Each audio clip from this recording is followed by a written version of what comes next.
বাংলাতে বলা হয় উদয়কাল, আর ইংলিশে বলা হয় কনফার্ম বলছি 7 দিনের মধ্যে নামাবোই, যতই ওয়েদার খারাপ হোক। সম্পূর্ণ রংটাই হাউস বোটের জন্য। এই যে চারপাশ থেকে করলা ভরে গেছে।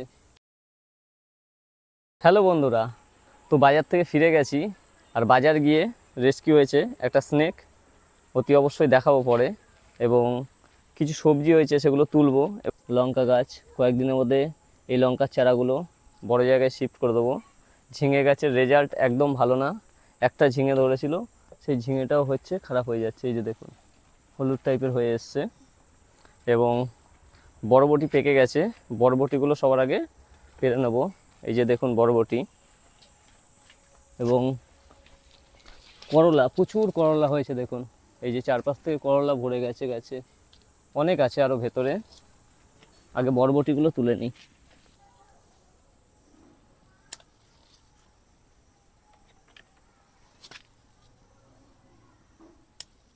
প্রচুর পেকে গেছে, আসলে খেয়াল করিনি সময়ের অভাবে।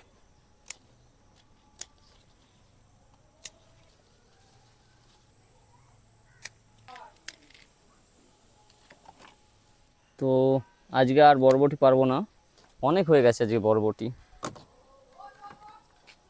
এই যে দেখুন, আজকে সব থেকে বেশি বরবটি পাড়া হয়েছে।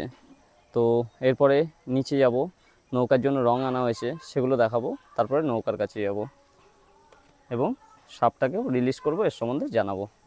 চলে এসেছি নিচে, আর এই যে দেখুন রং, সব এশিয়ান পেন্টস আছে, 2 ব্যাগ রং আছে দেখুন।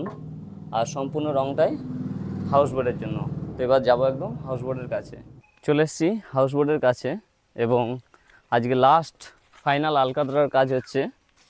এবং এই আলকাতরাটা শুকিয়ে গেলেই মোটামুটি একদম কনফার্ম বলছি 7 দিনের মধ্যে নামাবোই, যতই ওয়েদার খারাপ হোক। সকলেই ভিডিও দেখে জিজ্ঞেস করছিল হাউস বোট কবে জলে নামবে। তো এই কাজগুলোর জন্য নামাতে পারিনি, কিন্তু আজকে যেহেতু লাস্ট আলকাতরা হচ্ছে, এই আলকাতরাটা 3 দিনের মধ্যে শুকিয়ে যাবে, এবং 7 দিনের মধ্যে আমরা হাউস বোট জলে নামিয়ে দেবো। এবং যেই রঙগুলো দেখলেন, সেই রঙটাই জলে নামানোর পর ওখানে করা হবে, অতি অবশ্যই আপনারা পরে ভিডিওতে দেখতে পাবেন। তো এখন যাব হচ্ছে এই স্নেকটা রিলিজ করতে, এবং এর সম্বন্ধে টোটাল ইনফরমেশান থাকবে। চলে এসেছি গঙ্গার নিচে এই স্নেকটাকে রিলিজ করতে। কি হয়, গঙ্গার পাশে পরিবেশ খুব ভালো থাকে, আর এই সব পশু পাখিগুলো এখানে সুন্দরভাবে থাকতে পারে এবং খাবার দাবার ভরপুর পায়, যার জন্য এই সব জায়গাতে আমরা ছাড়ি। আর এই সব প্রকৃতিতেই এদের থাকার জায়গা। তো এটাকে বার করা যাক।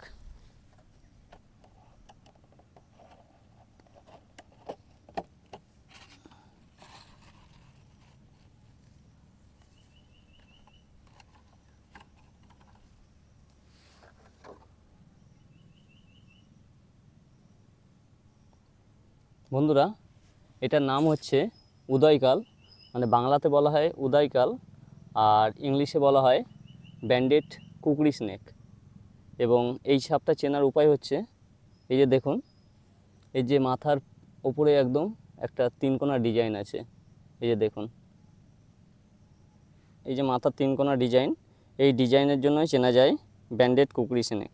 এবং শরীরের একদম পুরো অংশ লাস্ট অবধি দেখুন কালো কালো এরকম ডিজাইন থাকবে, পিঠের ওপরটায় শুধু, পেটের দিকে এরকম সাদাই থাকবে, অনেকটা ঘরচিতি সাপের মতো, মানে কমনউল স্নেক। আর এইটা হচ্ছে ব্যান্ডেড কুকরি স্নেক, এটা একদম নন ভেনেমাস স্নেক। এও ঘরের আশপাশে থাকে, টিকটিকি খায়। তো যার কারণে এখন দেখা যায়, আগে এই সাপটা বেশি দেখা যেত না, কিন্তু ইদানিং এই ব্যান্ডেড কুকরি স্নেক প্রচণ্ড পরিমাণে দেখা যাচ্ছে। তো বাজারে বাজার করতে গেছি, এবং 2 কাকুর চোখে পড়ে, এবং সেইখান থেকে আমি যাচ্ছিলাম, তখন আমাকে বলে, এবং সেটাকে আমি উদ্ধার করি, এবং এই গঙ্গার পাশেই এটাকে রিলিজ করে দেবো। তো বন্ধুরা, ভালো লাগলে অতি অবশ্যই শেয়ার করে দেবেন। শেয়ার করলে আরও অনেক মানুষের কাছে পৌঁছাবে, এবং দেখা যাচ্ছে আপনাদের আত্মীয় স্বজন, বন্ধু বান্ধব যারা এই ভিডিওটা দেখছে, তারা এইসব সাপের সম্বন্ধে জানতে পারবে, বিষধর কি বিষধর না। এরকম বাড়িতে বিভিন্ন প্রবলেম হয়ে থাকে, বাড়িতে মহিলারা থাকে, তারাও ঘাবড়ে যায়, অতি অবশ্যই তারাও দেখলে অনেক কিছু শিখতে পারবে, বাচ্চা কাচ্চারা। যার জন্য অতি অবশ্যই শেয়ার করে দেবেন। তো স্নেকটাকে রিলিজ করে দিই। এই যে দেখুন, রিলিজ করার পর কি সুন্দরভাবে চলে যাবে দেখুন।